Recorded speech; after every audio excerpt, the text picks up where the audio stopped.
council chambers. First item up would be the adoption of minutes. We're looking at adoption of minutes, committee of the whole from June 18th, regular open minutes from June 18th, public hearing minutes from June 18th, and the annual general meeting minutes held on June the 18th as corrected. There was a presence question there. One of the councillors was shown as attending when actually he was not attending, and they have been corrected. So is there any discussion on those minutes? Hearing none, they will be adopted by consensus. No business arising. Any late items for today's meeting? Was there any late items coming forward from council? No? No. Hearing none, we would be going to delegations. There were no delegations. Water matters, and there are no water matters. Into correspondence, moving right along into bylaws. Finally, some meat. Going into bylaws, we have a report on the recreation service fees and changes. Amendment bylaw number 1180.09. Mr. Davies, please. Thank you, Mr. Mayor. Director Davies, please. Thank you, Mr. Mayor. At the June 18th regular meeting of council, staff presented an amendment to bylaw number 1180.08, 2010, and it was read for the first, second, and third times. Council asked staff to make sure the commercial tent rental was either free or have the renter would be not in competition with local businesses. Staff has made the adjustment to have the tent rented at no cost for nonprofit community use and has increased the fee to be similar to local business or other uses. The commercial rate for the tent rental is now set at $400 per use. Staff also asked that a fee be included if the bus needs to be cleaned up on return. A flat fee of $100 plus $30 an hour was added to the bylaw for the cleaning of the bus. In terms of implications for the community, this bylaw will assist businesses advertise locally and also provide assistance to service clubs and nonprofit groups. In terms of organization, the rentals and administration of these inclusions can easily be taken on by community services staff, and the extra revenue will assist in offsetting the cost of producing leisure guides and also in the maintenance of the bus in terms of the budget. In terms of sustainability, there were no implications. So in terms of options, option number 1, that third reading given to recreation services fees and charges amendment bylaw number 1180-09 2012 on June 18th 2012 be rescinded, and that recreation services fees and charges amendment bylaw 1180-09 2012 be read a third time as amended. Option number 2, that recreation services fees and charges amendment bylaw 1180-09 2012 be returned to staff, and option number 3, that recreation services fees and charges amendment bylaw 1180-09 2012 be abandoned, and staff is recommending option number 1. Thank you, Director Davies. Council, please. Councillor Rhodes. Thank you, Mr. Mayor. I'll make a motion based on the wording in option 1. Thank you. And that's seconder, Councillor Plant. Any discussion on this? I guess I just have a comment. I know that our director had the opportunity to put up the tent for the first time this year, and I'm just wondering if we're charging enough. There is going to be, when people get to use this tent, I think it'll go up quite easily actually. It looks bigger, but it's not that much work because it's just a lot of little pieces put together in one. Okay, thank you. After you had the trial run there, I was just wondering if we changed our mind at all on that. Any, Councillor McCordock? Right. May I ask Director Davis if a group of people would like to use it nonprofit, do you charge to provide people to come down and set it up for us? We wouldn't. Yeah. I mean, that's fair, I think. I think what will happen is this will be part of our special event application. So if a group requires it, a nonprofit group in town, we would have a staff person go and just help them set it up, not actually set it up. Because you're going to need at least 6 people. Yes. That'll be that. Oh. Thank you, because it's heavy, I would think. It's not heavy, it's just very awkward. So if you can imagine, it's not much smaller than this room. Yeah. With a lot of little pieces and just people holding the corners and whatnot. So you would need that. So we just need someone down there to do the pointing. Absolutely. Well, that's good to know. Anything further? All in favor? Opposed? Carried. Thank you. Next item would be an expense report for me. Out of town for council and mayor. I attended the Highway 3 Coalition meeting in Castlegar, there and back in the day, and had a great meeting with the Ministry of Transportation on where Highway 3 is potentially going to go, and keep listening for some news reports on whether they're ever going to get that Princeton leg of the whole Princeton kicked in. So I need a motion to approve this. Councillor McCordoff, Councillor Ryan, any discussion? All in favor, opposed, carried. Thank you. The next item up is license of occupation for Osoyoos Lake. Mr. Shannon, this is actually, people should be paying attention to this. This is some really neat stuff that's been out there a long time.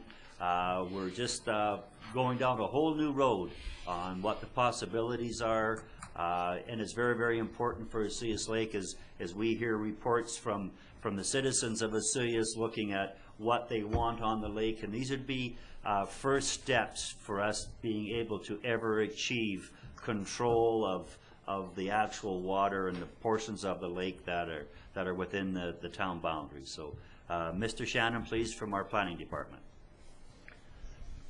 Good afternoon, Mayor and Council. The purpose of this report is to advise Council that we received 10-year offers from the province, which include 4 individual licenses of occupation covering the foreshore and waters fronting publicly owned lands on Osoyoos Lake to occupy these areas for public recreation and park purposes. Staff is seeking Council's authorization for the town's signatories to sign and acquire these tenures from the province. For your information, Part 65 of the Land Act states that, except as otherwise provided in this Act, a person lawfully entitled to occupy Crown land under a certificate of purchase, lease, right-of-way, easement, or license of occupation may, for that land, take proceedings against any person for the recovery of possessions of, or for trespass to, the interest in the land in the same manner and to the same extent as if a person were the registered owner of the land.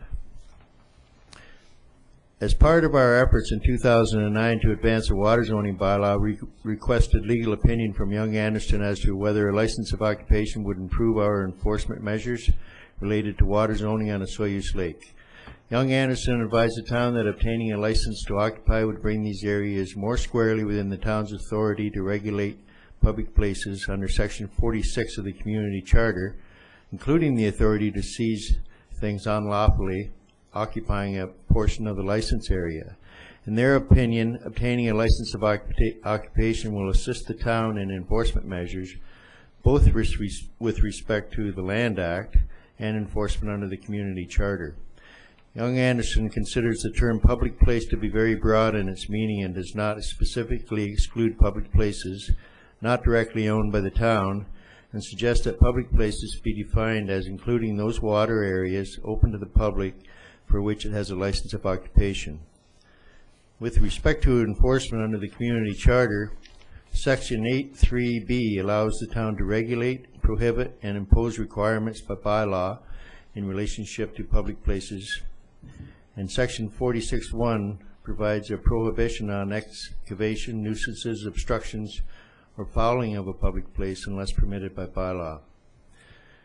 On December the 7th, 2009, Council directed staff to pursue a license of occupation over the foreshore and waters which front publicly owned lands on Osoyoos Lake, which lie within the boundaries of the town of Osoyoos. And there's a map of that, or I'm sorry, there's a copy of the Council resolution attached to the report.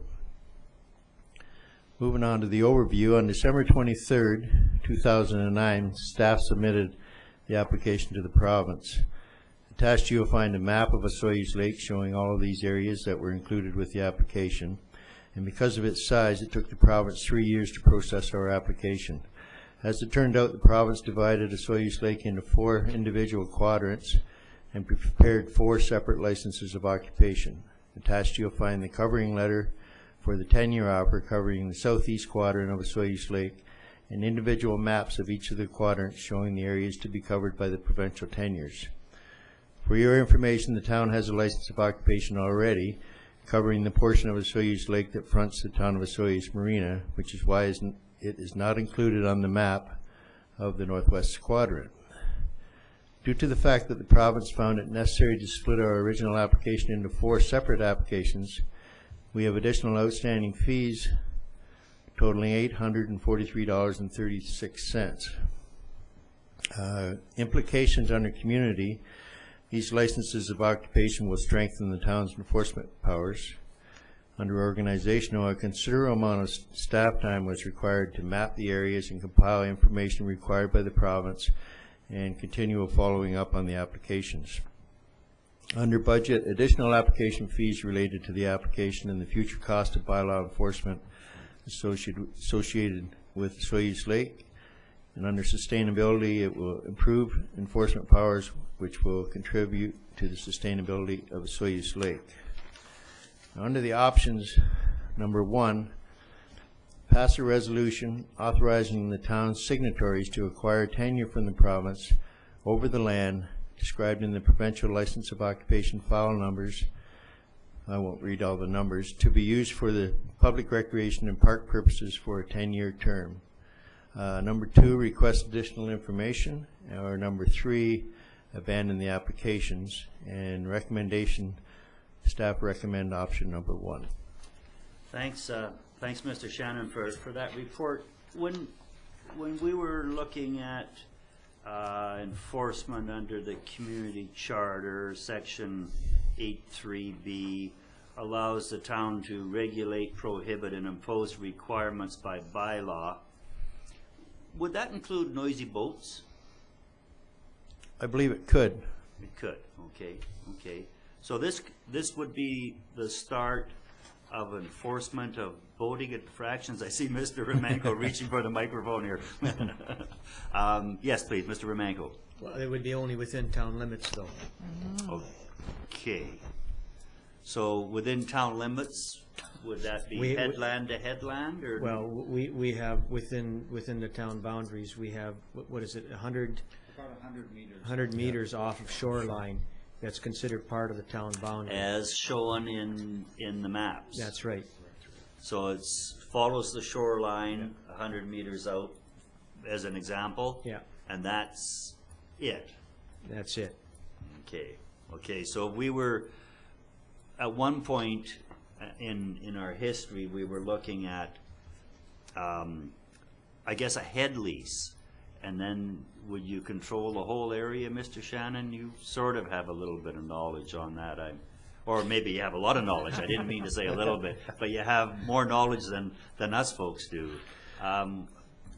We shied away from a head lease because the head lease basically is the province downloading all of their responsibility onto the town. If we were to take a head lease, we would be responsible for issuing all of the 10 years and processing all of the applications, which are now dealt with through the province. Okay. And they do their own referral on them and issue the licenses in the 10 years, and all the multitudes of different types of license of occupation and private mortgage and strata and commercial and all the above. But we just, it's way too much. Would be way too much staff time for the town to ever even consider. So we shied away from that option. Okay, so this backing up a bit then, so the leases that we're looking at now would be the start of some form of control of power boats and things like that. That's Mr. Romanko? Well, it would enable us to structure the moorage regulations where we wanted. So if a boat was parked illegally off a public area, then we could basically give them a parking ticket. We just have to go back now and take a look at what provisions we have in our bylaws that will enable specific acts to be ticketed. So we would have control of the area where the buoyed boats are.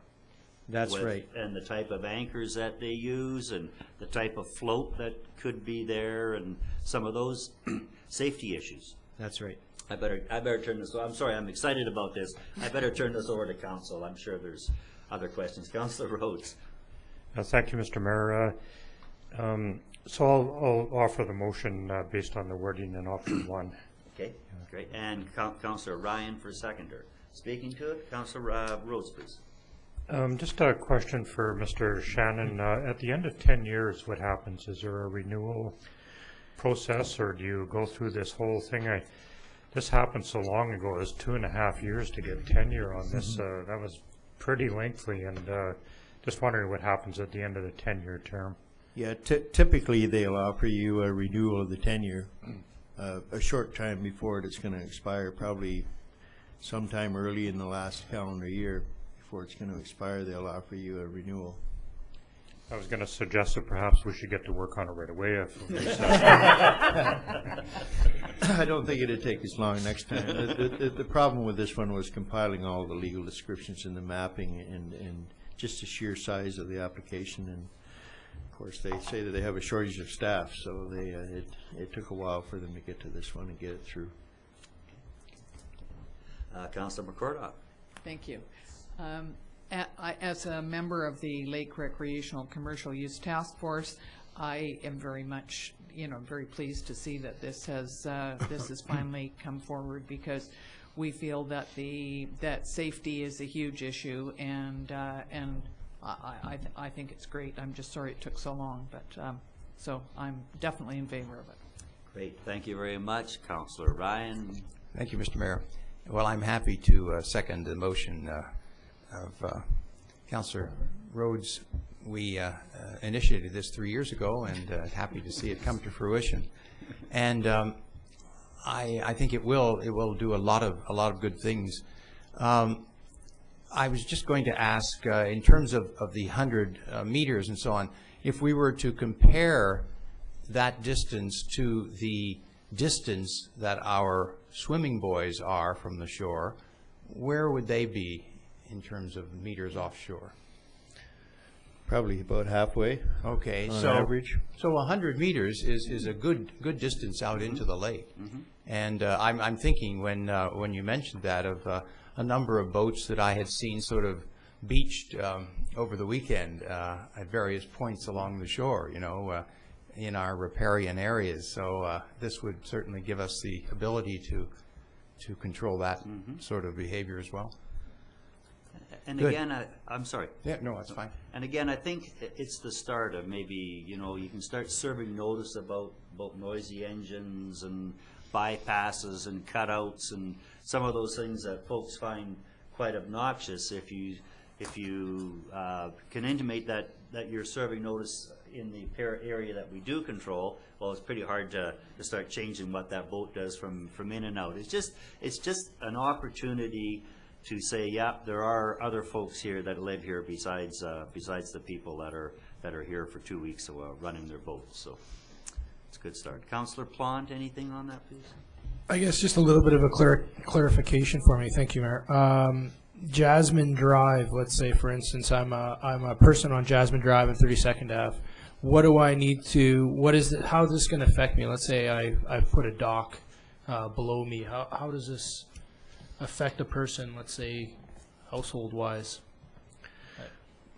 Well, the way I'll answer that question is just state that the way I see this here, the license of occupation is a tool, and it'll be the first step in setting up our regulations for Osoyoos Lake within the town boundaries. The Land Title Act says that we can evict people for trespass, and the Community Charter says that Section 8.3b allows us to regulate and prohibit us and impose requirements by bylaw. The first bylaw that we'll bring forward, hopefully later on this summer, will be a water zoning bylaw, which will set up permitted uses within these areas. One of these areas will be the Jasmine Drive. And I won't try to quote what they are just from memory, but it's a kind of a dual relationship between the town and the owners of that particular area, with the walkway going through there. So we'll be setting up a specific use tailored just for them, what their requirements and what there would be allowed in the way of moorage requirements, like I forget the exact wording, it's one buoy, one dock, one boat lift, and any combination of the above where it'll be different in other portions of the lake. So once that water zoning bylaw is in place and we actually have a zoning bylaw with regulations in different areas of the lake busted up with permitted uses for each one of them, then the next step will be to create a municipal ticketing information bylaw amendment that'll impose fines for all these different items that could be ticketed, such as mooring a boat to a buoy, an unauthorized buoy in front of public lands, et cetera, et cetera. I hope that helps to answer your question. Yeah, that's fantastic. Thank you. It helps a lot. I just had a phone call of 2 of those with unauthorized boats being buoyed offshore of one of our lake access areas, and the other people were concerned about it. So yeah, this sounds like a real good start to where eventually this will go. That's good. Councillor Ryan, please. Yes, thank you, Mr. Mayor. I noticed that today is the deadline for us to accept this, so we are accepting it, but that won't be a problem, I'm sure. Just to let you know, that's been extended until August the 17th. We still had some other issues to take care of, and we were a little bit nervous about some of the wording in the tenures, so we seek the legal opinion that ate up some of our time. We were very happy with the response from the legal opinion, and now we're putting together some of the other pieces of the puzzle, the proof of insurance and the check for the fees, etc. We'll probably get it off of them quite shortly, but we've got the official extension in writing already from the province. Perfect. Thank you. Anything? I guess I have one question before we go to the vote.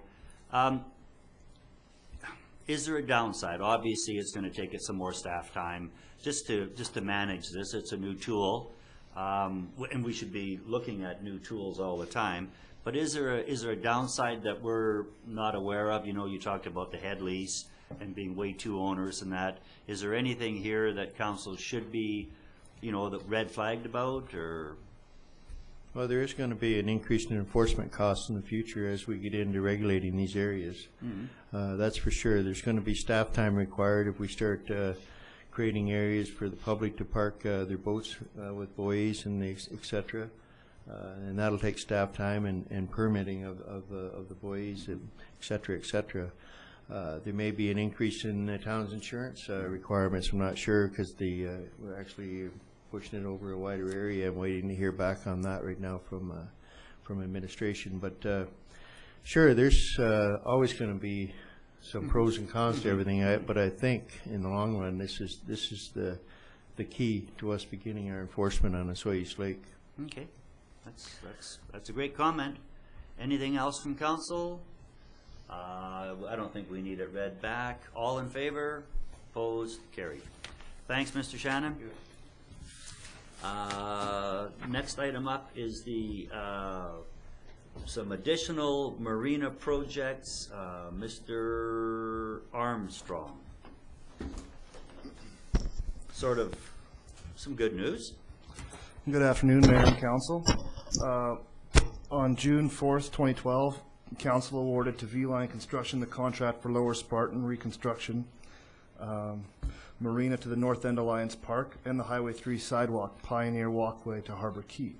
According to True's May 23rd letter, the Lower Spartan component is $152,860 under budget. The purpose of this report is to advance some additional small projects identified in the waterfront master plan in the vicinity of the marina. The first one is access pathways to the marina office, washroom building, and the marina itself. And the second project is Northern Spit access road and parking area. Staff is proposing that these projects be added to V-Line's contract at a cumulative cost of approximately $45,000. So for the overview, first, staff has identified approximately $20,000 of work needed around the marina washroom office building, comprising of a pathway apron to access the building and to access the marina as shown on True's sketch below. Please note that due to elevations, a retaining wall will be necessary in front of the office. These pathways will be colored concrete with a stamp soldier course similar to the pedestrian walkway in the gyro park adjacent to Watermark. Also, to create a proper landscape island, a curb will be added from the pedestrian walkway to the end of the lagoon retaining wall adjacent to the boat launch. Second, staff and TRU have slightly redesigned the waterfront master plan's northern spit parking area to allow for two-way traffic. This area will serve as a nice viewing point as well as a service lane and drop-off to the northern lagoon slips and to the northern F-dock, which to date has not yet been endorsed by council. Also, staff is promoting using an innovative product called Grass Grid for the roadway and parking area, which is a lightweight plastic structure manufactured from 100% recycled plastics designed to stabilize and support turf or grass. This is a newer, less expensive system than Grasscrete. Grass Grid is also comparable in price to asphalt in this area. The cost will approximately be $25,000 for Grass Grid compared to $48,000 for Grasscrete. Parking stalls will be delineated using concrete wheel stops, and the edge of the parking area can be delineated using shrubs on the northern side, and the southern side will be delineated by the adjoining pathway.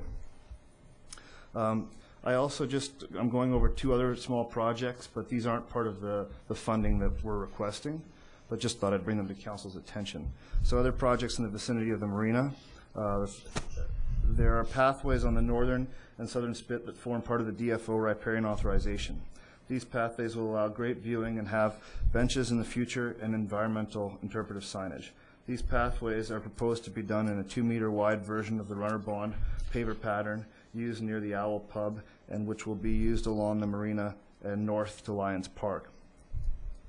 Staff has already amended the DFO authorization to significantly reduce the number of riparian plants needed and thereby reducing the total costs. $56,000 is budgeted for riparian plantings, and although there will be some savings from the reduction in plantings, additional monies will be required for these pathways. And then fourth, the Director of Planning and Development will be bringing some options to the Waterfront Steering Committee for landscape in the areas around the Marina parking area and below the Fuji cul-de-sac. So implications for the community are putting some finishing touches on the community's new Marina. Organizational, we'll be advancing some projects identified in the Waterfront Master Plan.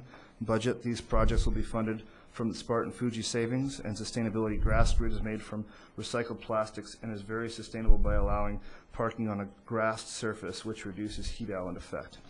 And options, that the following be added to the extra work items to V-Line construction, approximately $20,000 for the works around the Marina building, and approximately $25,000 for grass grid parking lot on the northern Marina spit. And option 2 is that council does not allocate the monies above at this time. Staff is recommending option 1. Thank you, Mr. Armstrong. Council, please. Councillor Ryan. Yes, thank you, Mr. Mayor. I would move that we adopt option 1, which is to add extra work to the V-Line contract, approximately $20,000 for the works around the Marina building, and another approximately $25,000 for the grass grid parking lot, and on the northern Marina spit. Thank you. And a seconder, Councillor Rhodes, please. Discussion on this. Councillor Ryan, Councillor Plant. Yes, thank you. A couple of clarifications. I was just wondering about the bearing weight of the grids for vehicles. Are they, when you say plastic, one always thinks of them as not being too durable. I can respond to that. We've discussed this with. Pardon. Is it on? Yeah. Discussed this with Neil Padgett, our building inspector, and he's familiar with the product, and it will bear the weight of a fire truck. So I think that's quite suffice for the kind of purposes we're talking about. Good, thank you. Thanks.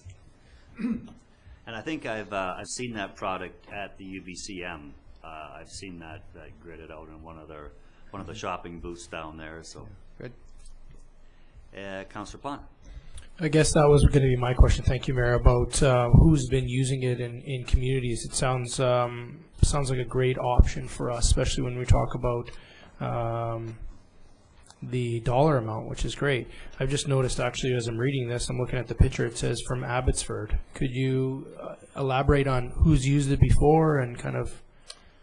I spoke with Abbotsford Concrete on last Tuesday, and they stated there's a golf course in Kelowna that's used it, but that's probably our closest example, and it's good for limited use. Like if there's going to be a huge amount of traffic, like for a roadway or something like that, it's not good because it'll kill the grass. But for this purpose, it should be an excellent, innovative product to try out. Great. Councillor Rhodes. Thank you, Mr. Mayor. Great report, Mr. Armstrong. Always happy to see that environmentally sensitive component to every one of our jobs. And just a little curious about the budget allocation. Came in $152,000 under budget, which is always great news. Always glad to hear that kind of thing. What about the rest of it? Is there any future plans for that? When you subtract these projects out of there, still leaves a considerable amount of money. Is that any discussion about that at all? Well, I guess that was the purpose of the other, the 3 and 4 that I raised, is kind of a heads up that probably at the next council meeting or the one after that, we'll be coming back for some additional money for the landscaping and some works maybe on the spits. Yeah, so that's kind of where we're thinking that money will go, but we'll bring a more detailed report to council in the future. Okay, thanks. I guess that sort of ties into a comment I had. I think we ended up with a little shopping list in one of our morning meetings here that could certainly use an infusion of cash, but we'll just leave that for now and deal with what we have here. Councillor Ryan. Yes, I had another question about the little parking area there, and I am glad to see. I'm delighted that we're putting cars on grass instead of on black asphalt. But will there be a time limit? Those are really the best views in town from your down there. So are we going to put a time limit on the time that a car can park there?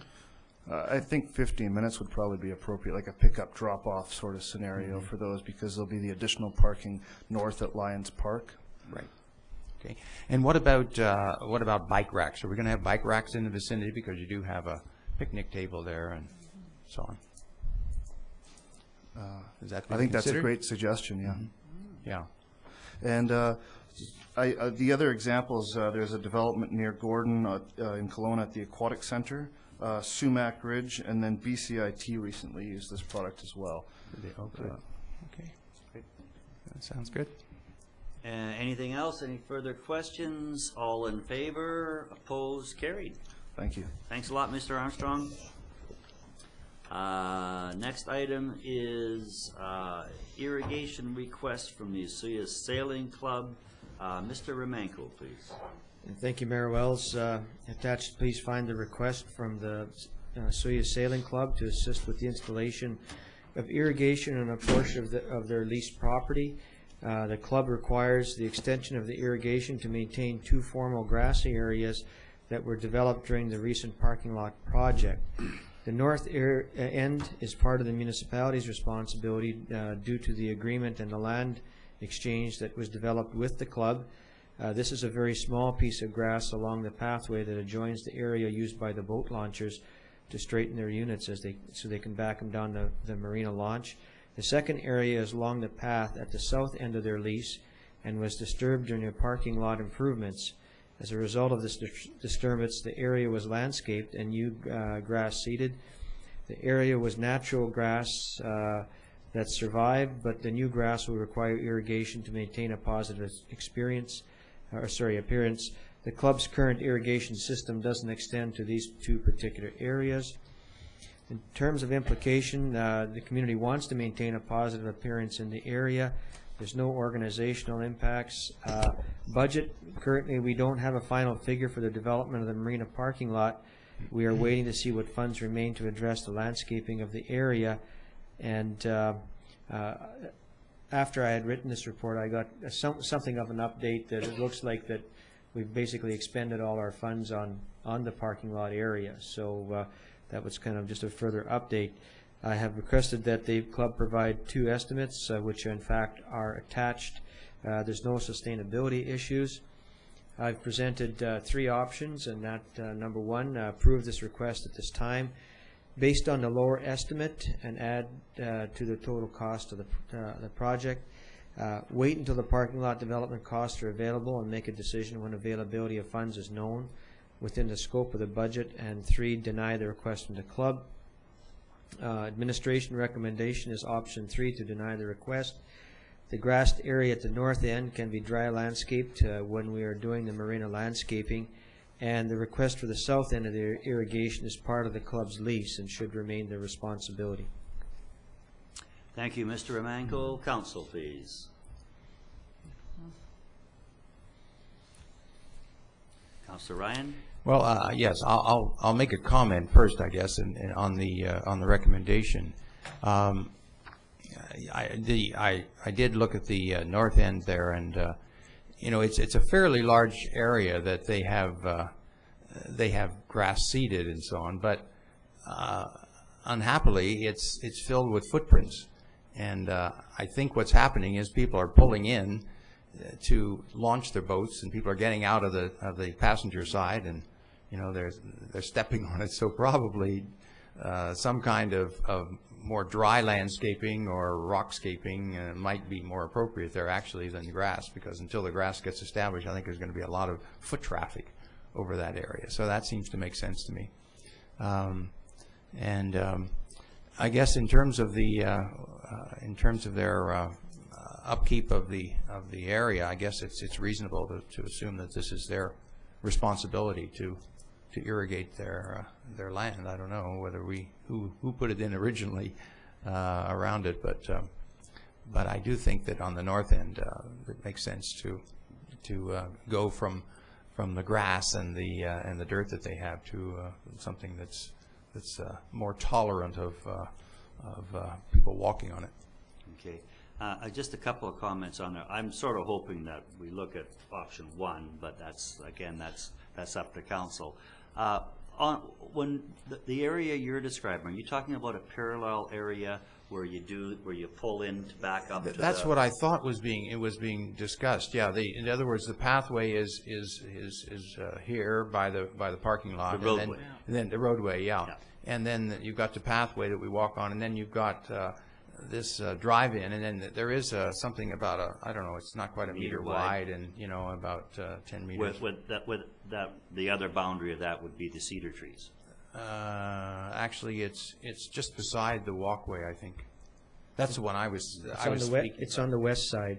Yeah, it's on the west side. Yeah, so it's between the pull-in and the walkway. Trees, yeah. Well, the cedar trees are on the east side of the drive up. Yeah. This is a strip of land between the pathway and the drive-in area. Yeah, okay. The drive-in. Okay, it's a strip there. Yeah. Yeah. It's not that wide, and you know, but it's quite long. But yeah, okay, I've got that one. Yeah.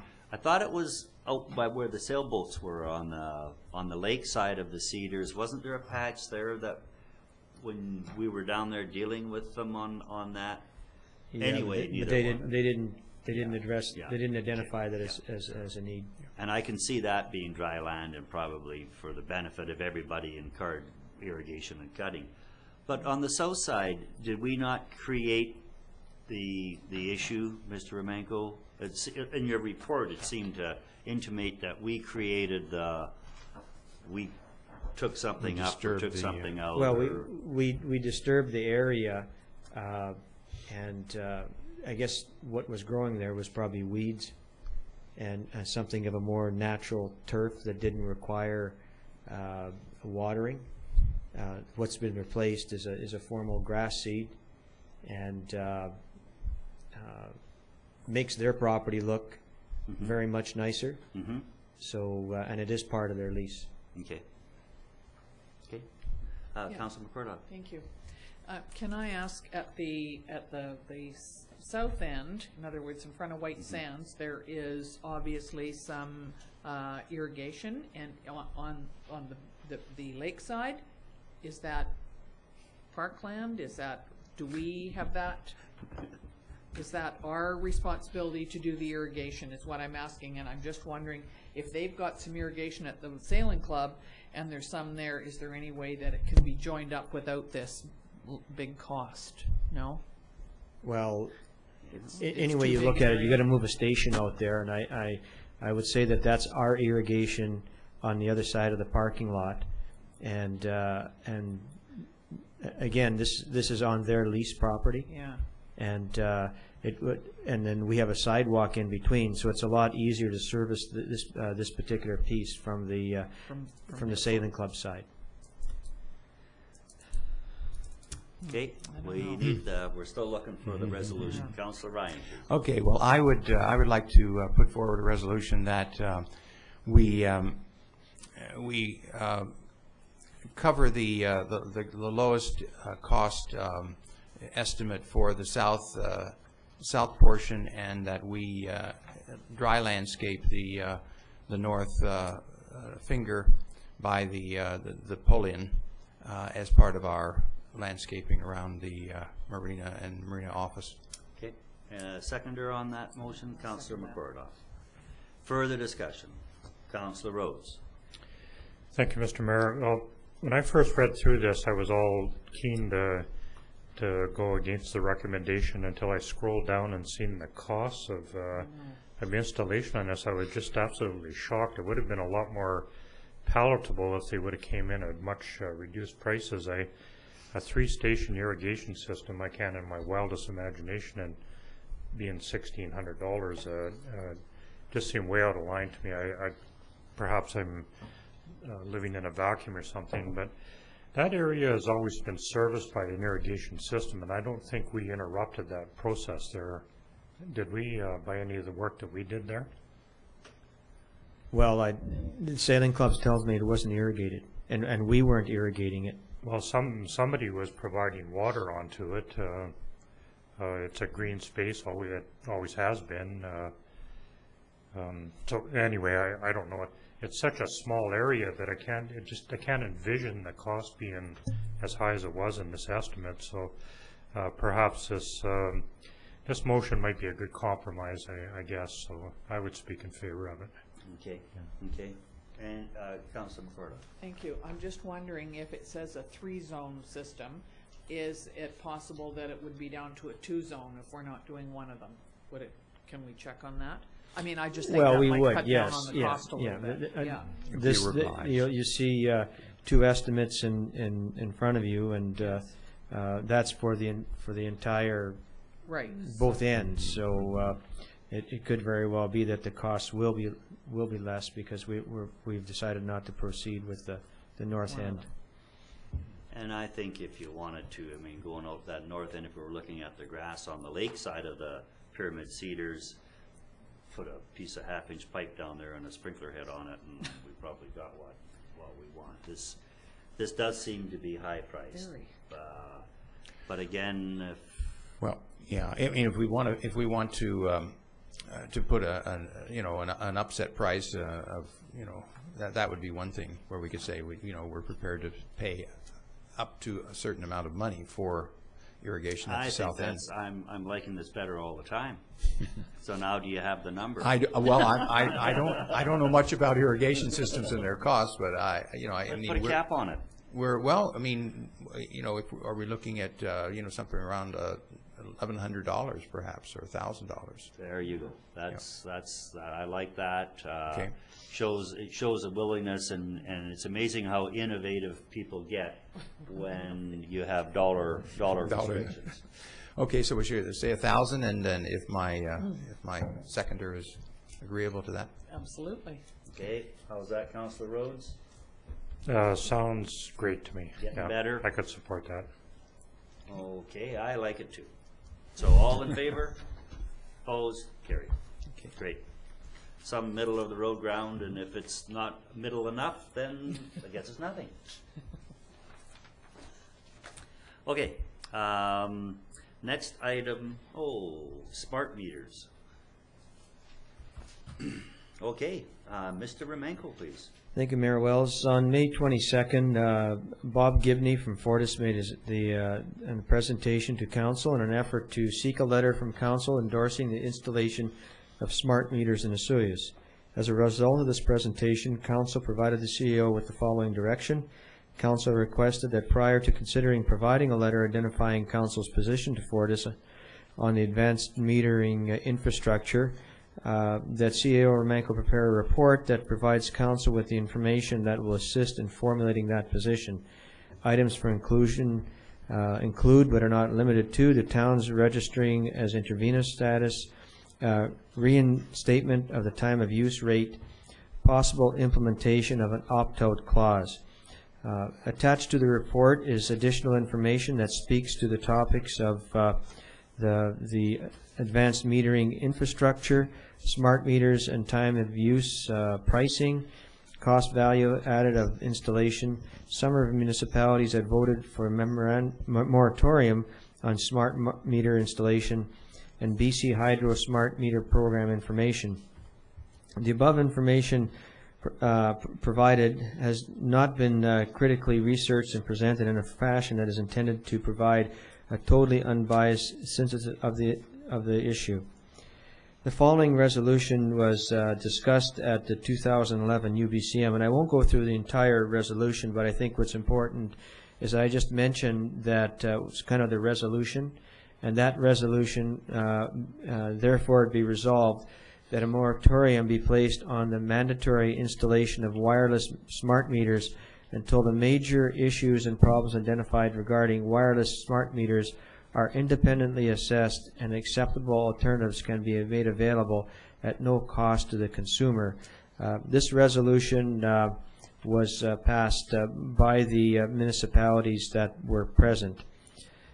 So looking at the issue, it's complex with conflicting assessments on both sides that tend to place parties in very divisive camps. It would appear that many municipalities have passed the above resolution because the information is conflicting and the stop campaign is very vocal, and the process is a significant change to the processes that people are accustomed to. Adopting this resolution doesn't speak to agreeing or disagreeing with the installation of meters, just calls for a moratorium until definitive answers are provided. Opportunities exist for the town to register as an intervener to express the opinions of council to the Public Utilities Board's consultation process. These hearings will be held with the Fortis application. Alternatively, council could request that UBCM intervene on behalf of all local governments, but the efforts of BC Hydro for installation are moving ahead right now. So many municipalities, it very well could be too late. In terms of looking at implications for the community, although it can be debated that local government has a function in this issue based on their role in protection of public health and the environment, one can also debate that it is an issue that is better handled between the hydro supplier and its customers. Given the amount of resistance that hydro suppliers are encountering, they are looking for municipal support for a community leadership perspective. Organizationally, there's just time and resources researching and preparing reports. Budget, the municipality is a user of hydro, therefore long-term cost savings have to be weighed against the reported health risks. Sustainability, one side argues that these smart meters assist in decreasing hydro use, therefore increasing community and environmental sustainability. Based on the Fortis presentation, the time of use metering is not currently being considered as part of the initial smart metering program. Therefore, sustainability benefits are hindered. The other side argues that health risks outweigh the environmental sustainability advantage. I've presented 10 options to council. Certainly, there are probably some forms of combination and different ways of looking at these 10 options, but some of them try and capture what was the discussion, the flavor of the discussion that occurred at the council table, and I'll run through them quickly. Option 1 and they're not provided in any particular degree of priority. Provide Fortis a letter that supports the installation of smart meters in Osoyoos. 2. Provide Fortis a letter that doesn't support the installation of smart meters in Osoyoos. 3. Provides Fortis a letter that supports the installation of smart meters in Osoyoos only if the time of use program is implemented. Number 4, provides Fortis a letter that supports the installation of smart meters in Osoyoos only if there is an opt-out clause for individual residents. Number 5, provide a letter that supports the installation of smart meters in Osoyoos only if there is an opt-out clause for individual residents and a time of use program instituted. Number 6, provide a letter that informs Fortis that given conflicting issues, information, and intensity of technical assessment needed, the installation of smart meters in Osoyoos is best left to the business relationship between Fortis and its customers. Number 7, Council identifies specific additional information that will assist their decision-making process and instruct administration to bring back that information within an identified timeline. Number 8, Council directs staff to identify additional resources to develop a technical report and a recommendation to Council. Number 9, provide a motion to Fortis that is similar to the attached resolution presented by the City of Fernie, and that speaks to a moratorium. Number 10, don't act at this time and wait for additional clarity to come to the subject. In terms of a recommendation, the administration has no technical recommendation for Council. The development of a firm technical opinion on this matter requires expertise that is able to synthesize through the technical information that relates to this matter. I have reviewed this motion and surmise that the municipality doesn't have the expertise on staff, and additional resources would be needed to provide a technical opinion as directed by Council. The CEO is of the opinion that option number 6 is the immediate response to Fortis until additional information is available, and that would add clarity to debate, and that basically speaks to the relationship between Fortis and its customers. Alternatively, Council could consider option number 10, which is not to act at this particular point in time. Thank you, Mr. Romanko, for that in-depth report. Just a couple of comments before we move this over into the council's input, councilors' input. When this was first brought up, I was really impressed because they hooked it up with the time of use pricing, which is instituted in Ontario, allowing people to truly save dollars, save power, conserve power, cut down on the number of dams we needed, and some of the things that we're seeing expanded out there from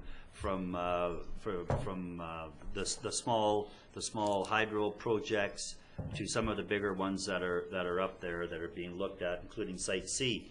And that never came to fruition. This all of a sudden just became a pricing, a save money program by the utilities. As we're sitting here looking at this, hydro is well into their conversion program. Most of the BC Hydro areas have been done. And we're sitting here looking at this, and it's really not the town of Osoyoos' issue. It is, as Mr. Romanko said, it's between Fortis and their customers, who are truly represented by the Public Utilities Commission, and that's where they should be decided.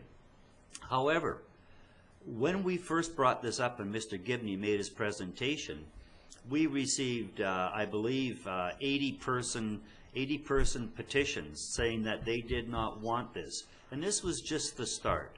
The people out there in the town of Osoyoos, the people that we represent, certainly are letting it be known that they don't want smart meters. And that could be that we need more information on them, that we need more education on them, that maybe we should be doing time of day or time of use pricing to make it more palatable. I think people, if you give people the opportunity to save money and to conserve power and to conserve our future, I think they'll make those choices. But right now, those choices aren't on the table.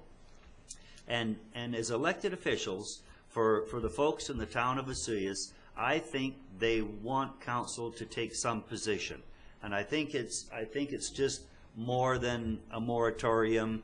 and waiting, and I hope that we can come forward and perhaps have that right of refusal, that opt-out concept looked at for these people, because there's very strong opinions about this, and as Mr. Romanko stated in his report, there's nobody in this room that has that knowledge to make that decision on whether this should be forced ahead or not, and certainly we're not in a position of forcing the public one way or the other. It's not our role, and I think if people have that opportunity to opt out, then Fortis can see what that opt-out number is, and maybe it doesn't make sense to continue, or maybe it's going to be done. If you opt out, there may be you may be paying more to have your meter read, which is that's an option too. If you want to do that, and the majority of people want to go to these automatic meter readings, that's fine. And if you want to opt out, then you would pay so much more to have that done. That's your choice. But I really believe it's should be the choices of the consumer, and the town is being involved here from a position of leadership. Whew. Council. And no TV. Councilor McCordock. Thank you, Mr. Mayor. I think that you summed it up nicely, that all of the issues that have come out, and definitely we've had a lot of people scared to death about this, and it's probably from a lack of understanding all of the issues, which we all seem to be in agreement that we're not up on all of the technical issues either. So I think we need to absolutely not force anybody into this, into accepting this, and we kind of need to decide whether we write a letter or whether we just not do anything, don't act at this time. So I'm still not exactly sure where I stand on this, but we definitely don't want to force anybody into having this. That's my thinking. Thank you, Councilor McCordock. Councilor Rhodes. Thank you, Mr. Mayor. So I'm going to jump in and provide a motion based on the wording in item number 6. And I'd like to speak to that if there's a seconder. Which was the option that was recommended by the CAO. Okay, I'm just going to read that.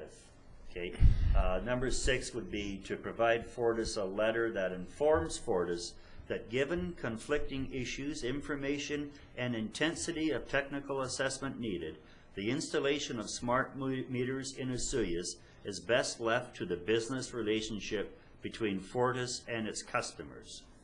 Seconder, please, was Councillor Ryan. And discussion. Councillor Rhodes, please. Thank you, Mr. Mayor.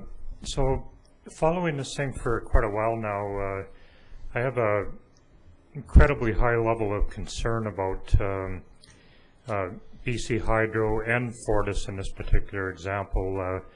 I just don't think that they have it right. When you look at the province of Ontario that has a population that's about 15 to 20 times higher than ours, I think, they seem to have gotten it right there. I can remember previous councillor Crom Miller coming back from a visit, very excited about his father who had the whole system installed into his house. Elderly person, senior citizen, found it very compatible with all kinds of great information. If you don't factor in time of use stuff into these systems and provide the information necessary to allow homeowners and of course businesses to look at when they're consuming their power and looking for options and that kind of thing, I'll say it again, I think they just got it all wrong. What we're being asked to put into our locations right now is a technical update to the glass dome that everybody has right now, and really not much more of an advantage to what we have right now. And certainly when you consider the health aspects, and I'm not an expert, don't know anything about it, don't even want to venture an opinion on it. I don't know anything about it. But I think by supporting the motion with the wording in number 6, certainly tells people that we're concerned and we're interested in where we're going with this kind of thing. But at the end of the day, Fortis is a for-profit business. They have customers, and I think that that relationship in all aspects should stay between Fortis and all of its customers in our community. Thanks, Councillor Rhodes. Councillor Ryan, please. Yes, thank you, Mr. Mayor. Well, I'm happy to support this resolution. I would have probably opted for perhaps telling them we want an opt-out clause and time of use, but I'm comfortable with this. I have a great deal of confidence in the BC Utilities Commission and the fact that they will be reviewing this and that our provider, Fortis, as opposed to BC Hydro, is in fact going through this process. This didn't happen for the other areas of the province, and it would have been good if it had, I think. So I'm happy to support this. I hope after we dispose of this that I'd like to propose to Council another motion about us taking a more active role in the BC Utilities Commission hearing, and so that we might be able to put some of the concerns that we have at the moment on behalf of our residents before them. But for the moment, I'm happy to support this resolution of Councillor Rhodes. And I guess looking at that, thank you, Councillor Ryan. Looking at that, I don't, you know, it's not my motion, but I sure wouldn't mind seeing that opt-out clause. I don't know if I'd like the wording of number 5 that supports it, if there's, because I don't know that we want to support it, but Councillor Plante, please. Maybe we'll get. Yeah, I was thinking the same thing. So again, I was wondering if there was some amendment that we could put in there to the addition of information regarding an opt-out clause and the time of use program, and how we can combine that with 6. So maybe that's part of the conflicting issues. As it's worded here, Fortis, that we've been given the conflicting issues, and that we'd like specific additional information regarding the opt-out clause and a possible time of use program as well. I don't know. And that could be, we'd have to get permission first off from the mover and the seconder if they would entertain the opt-out clause as a part of that motion. Well, I think I would be acceptable to that. I'd like to hear the wording first. Yeah. Before, if we could develop the wording, then I'm amicable to that. Okay, seconder. Well, let me. Yes, Michael Ryan, please help us. I was. Let me offer this as the seconder to my colleagues and also to my mover. We could take number 6 as it is and. Say, you know, the installation better left a relationship between Fortis and its customers, period. But then we could say, however, Council would welcome the provision of an opt-out clause and also time of use information in the program. So we're sort of marrying those two concepts. Okay. What was the verb? Would that we would welcome an opt-out provision and a time of use information provided. You wouldn't want to change that to demand, would you? Yeah. I don't. I think we want it stronger than welcome. Welcome. Oh, okay. Ask for. We could say we would we see it as essential. Okay. Mm-hmm. See it as essential that there be an opt-out provision. Opt-out clause and time of use pricing. And time of use information. Yeah, I like that. Provided. I like that essential word being factored in there. Yeah. That would be great. Without demand. Sorry, mine was a little over the top. Yeah. Oh, that's okay. Well, Kind of, you know, I mean, essential is no, pretty essential. close It's to that. essential part of the. It's an essential part of the motion. Yeah. So does our recording secretary have that all? Is the first part, Fortis and its customers. However, Council sees it as essential to provide an opt-out clause and time of use program information. Excellent. So I'm agreeable, and I'm sure you are too, I am. Councillor. Yep. Okay, Does that meet your- Councillor Plant, and Kordoff. Okay, further discussion? Bang, we've got it? I think you've got it. I think so. Okay, all in favor? Opposed? Carried. Nice work. Got that jockeyed around there very well, Council. Thank you. Next item up is general accounts, paying bill time. For the general and Sunbowl cash requirements. Balances required in the general account of $870,051.13. Sunbowl Arena in the amount of $12,735.55. And payroll accounts in the amount of $72,209.66 received for information purposes. Any questions on any of that? Hearing none, that will be adopted by consensus. And Mr. Romanko. Thank you, Councillor Wells, or Mayor Wells. Fine. You caught me in a sidebar Okay, and I conversation. was sort of introducing you for the sidebar rather than your report. But anyway. Okay. No, I was just checking with Councillor Plant if he was going to mention a particular activity in his report, and I wouldn't mention it in mine. Okay. So, but Mayor Wells. Mr. Romanko with the CAO report. Thank you. Just a few of the activities of the administration over the last couple of weeks, starting in the community services area. The summer program is in full swing. The summer students were part of the Cherry Fiesta with face painting and doing activities on the beach, and I saw a number of kids were partaking in their activities. The Sunbowl Arena will be getting its plant started in the next week, and ice will be installed on July 20th. And the flood damage over at the Sonora Center is slowly getting better. Flooring on the second floor is getting replaced, and no final numbers in terms of damage have been received yet. In the corporate services area, we've been working on various human resource issues. Also met with the RCMP Bylaw Relay for Life organizers regarding the possible Relay for Life and St. John's Baptiste Day conflicts, which I don't think occurred. I think everything went pretty smoothly over there. They've been following or listening in on various conference calls on the water levels. These are regional calls to inform all municipalities affected about the high water that it's occurring in the area. In terms of bylaw enforcement, they've been taking a lot of the following things have been taking up the department's time as bylaw officers. Stats for June 16th to the 26th, 35 unsightly premises, 4 dogs at large, 2 noise issues, 15 files and general complaints, 3 watering issues, 19 warnings, and 3 ongoing transient campers.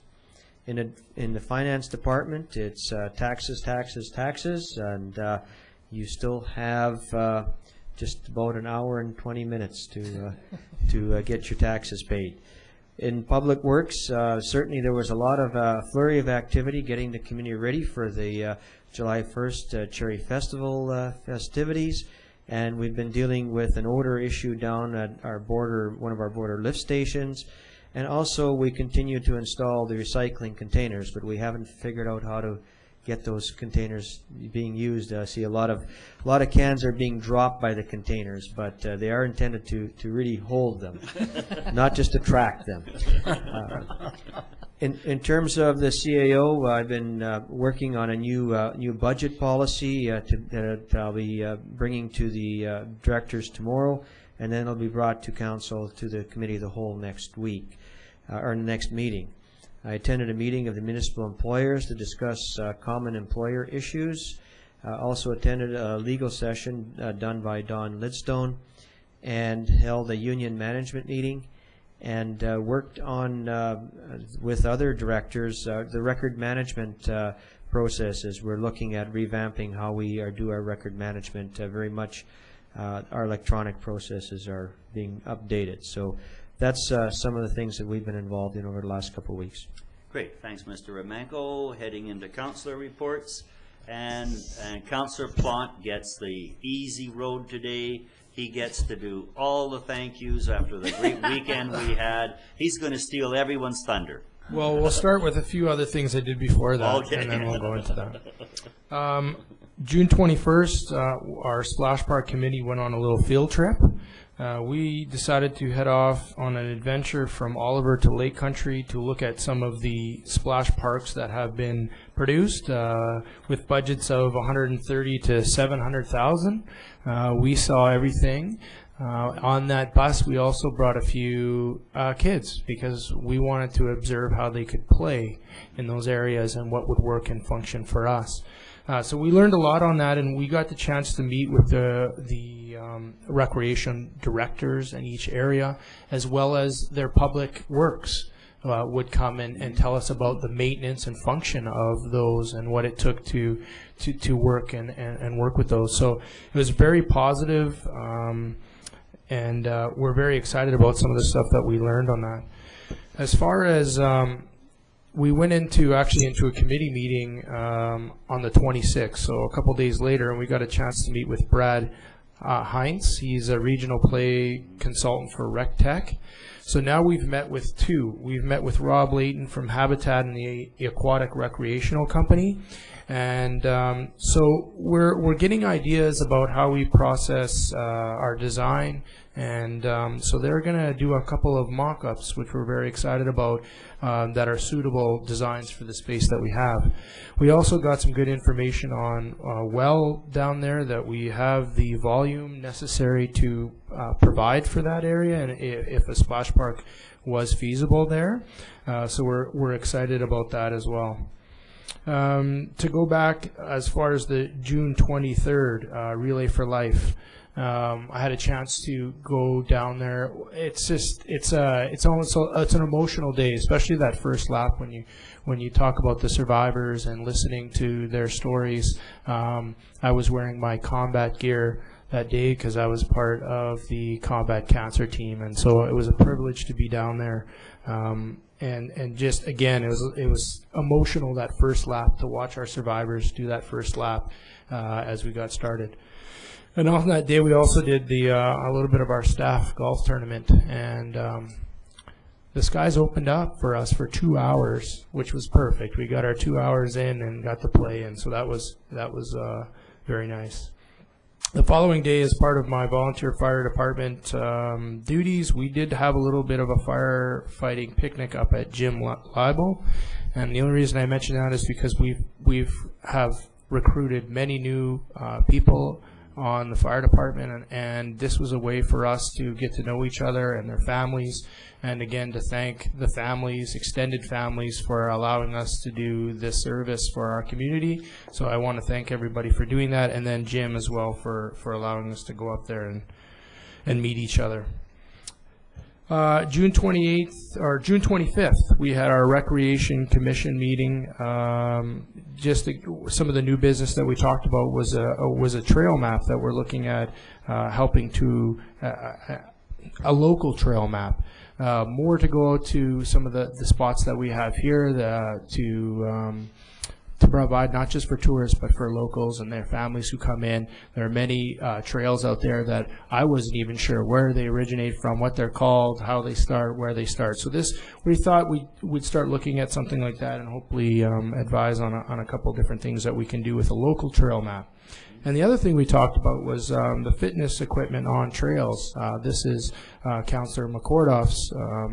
We had the pleasure of having her there just so we could talk about some of the interesting concepts behind the fitness equipment, where they could be placed, and some of the different things that we could do with that. And I think we can really work in conjunction with some of the things that even happening at the splash park level, but even into the waterfront master plan. So that was exciting as well. And then I think that's all I have for now. Looking forward to, I just got an email here that I'm heading over to the Oliver International Sunshine on Saturday the 14th. So I'm looking forward to going to that as well. And that's all I have for today. Thank you. Actually, I'll bring up the Cherry Fest. So just again, I just want to say I had a great time. My 2-year-old could not stop dancing, so we had lots of great entertainment down there. And it was the fireworks again when I first came, before I even first moved here, we used to come here. I came here on Canada Day, and I haven't missed one since. And that's because we always put on a great show. And again, I'd like to thank all the volunteers and the society for what they did for this the whole Canada Day fiesta. It was unbelievable. I had such a great time. And like I say, I couldn't get my 2-year-old off the dance floor. She was just having a great time with the music. So thank you. Thanks, Councillor Plant. And it's always nice when you see people and see councillors and they're buying in and they have passion, and when we start looking at that equipment trail from that Councillor McCordoff brought forward in the splash park and things like that, it's nice to see people buy in. Last week we had the dog parks and the splash parks and the dog swimming parks. So these are all refreshing, and it's good for the people to see that we've got some things that are still coming forward and are out there that we're enjoying, and certainly going to be great additions to the community. Councillor Rhodes, please. Thank you, Mr. Mayor. Well, I'm going to be very brief today. I can feel the excitement on both my left hand and right hand to get going with all of the compliments about last Sunday.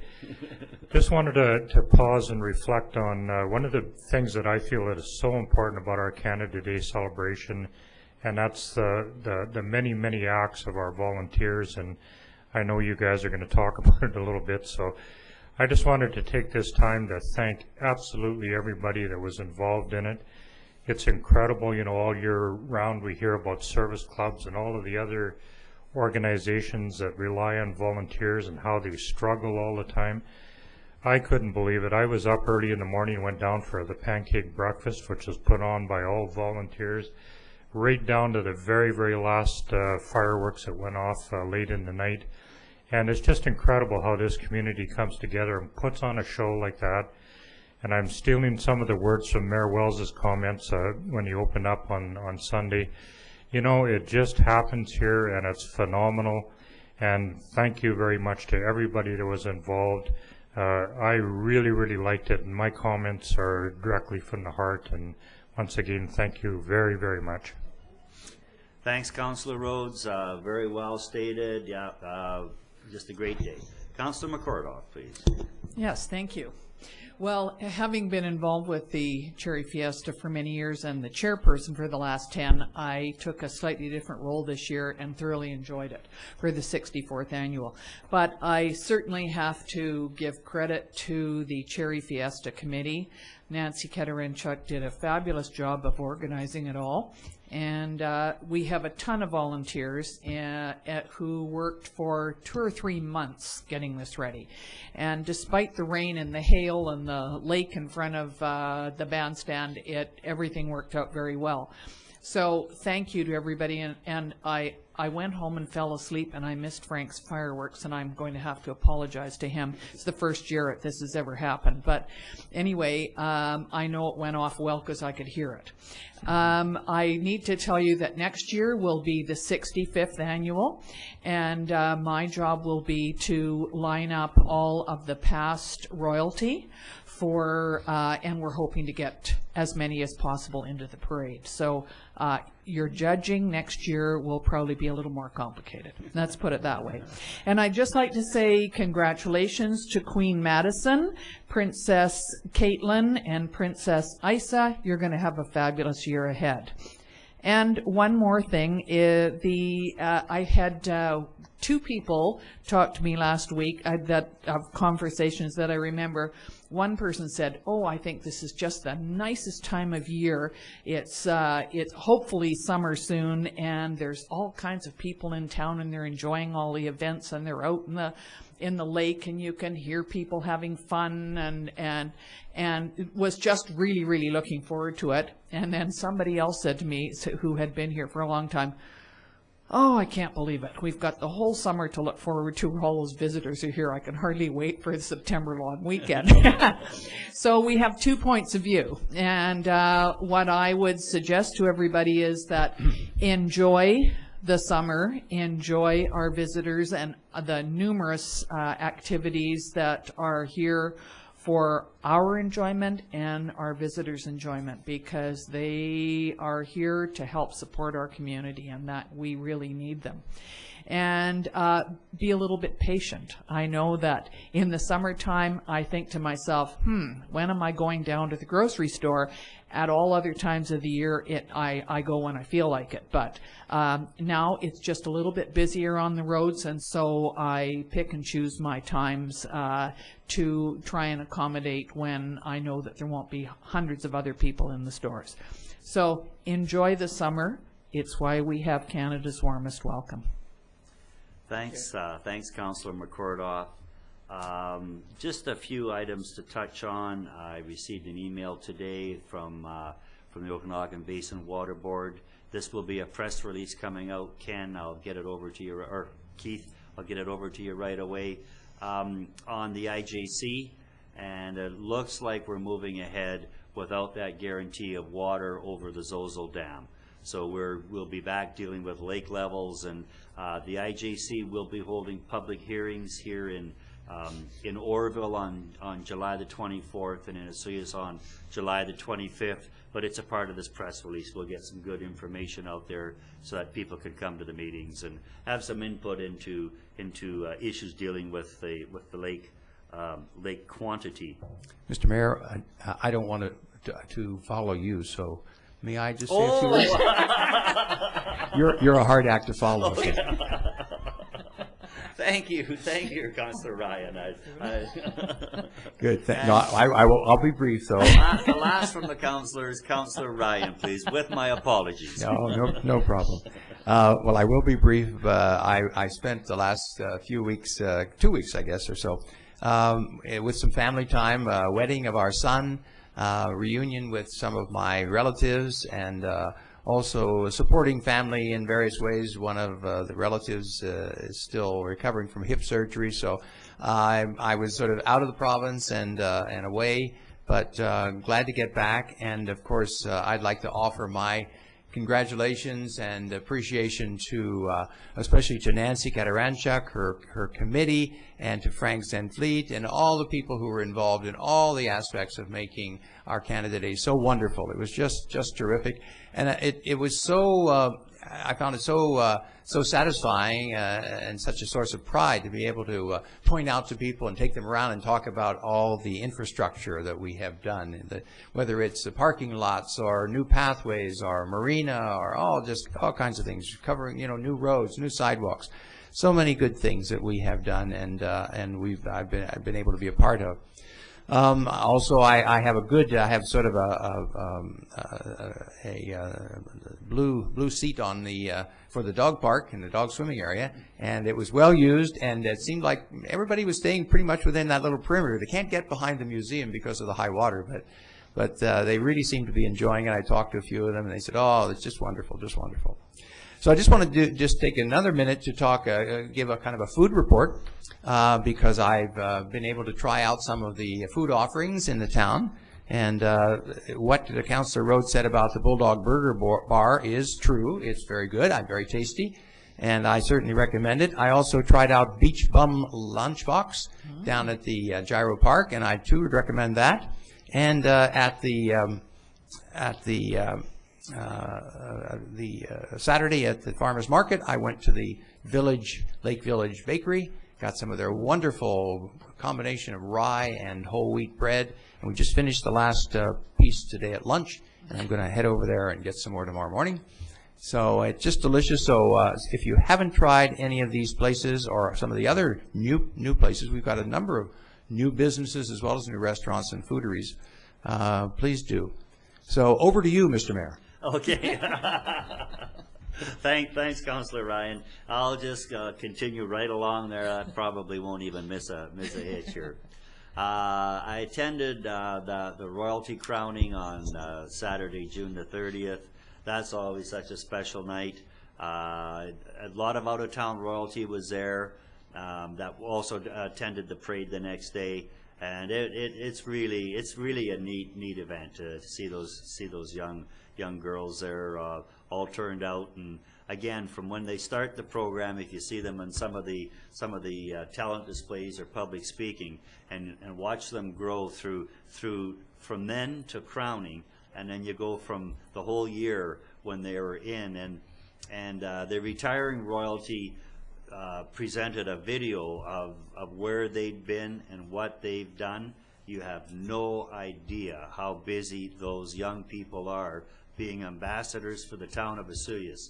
Absolutely incredible. I bet they were in 40 communities across British Columbia representing the town of Osoyoos, and we present them with about I guess this year it'd be about $2,000 worth of bursaries. It was a little bit less last year, but they change the program every year, whether they have ambassadors or Queen's royalty or princesses and that. So anyway, we do recognize them for their services and do a small appreciation of their future education requirements and that. So just a great evening, and congratulations again to the three selected royalty members. Attended a sailing club announcement where they picked up $25,000, New Horizons senior program, going to do basically the outside of the building. Very imaginative project, and quite challenging, I think, to do what they want to do. But it certainly will just be the real showpiece of the sailing club down there. All new paint and stucco and things like that. So that's really looking good. I attended a meeting for SIDIT, Southern Interior Development Initiative Trust. I'm a new member on there. They have $30 million for the interior of BC to loan to businesses. The main criteria would be creating jobs, and people are applying for it. There's a grant program and an educational component, but there's a lot of money out there for people that have any ideas, and it's sort of into that venture capital. You're out there with Community Futures and the Business Development Bank, so risky ventures that really can't get money anywhere else. And there's some fairly substantial loans, into the $1 million category loans out there that are helping small communities try to keep jobs in their town. I guess bringing a little bit closer to the end, that July 1st is a Cherry Fiesta, just a wonderful event. Parade, just great. Lots of people coming for the parade. Always good to see the horses back in the parade, and the pipe bands and all that. So that was a good event, and the whole day down there, the Elks Beer Garden, and just some of the events that are going on, and it's done with volunteers. It's just so neat that people are out there. They could be watching the parade. Well, I guess they are, but they happen to be standing at a barricade with a fluorescent vest on, and that's a real big part of being Osoyoos. And it was interesting because I've had comments on the street. I'm going to be a volunteer, and it's almost getting to be a badge of honor. So that's getting to be real neat when we can promote that, and we look at what we do for volunteers, and that Volunteer Appreciation Day. That's such a bang-up good day that it makes you feel good. And anytime you're feeling good is wonderful. So thanks a lot to all the volunteers. Thanks for that. Thanks to the maestro of fireworks, Mr. Frank Sandfleet. And I think that's just about enough. Good afternoon, folks. We're looking for a motion to adjourn. Councillor McCordoff, Rhodes, all in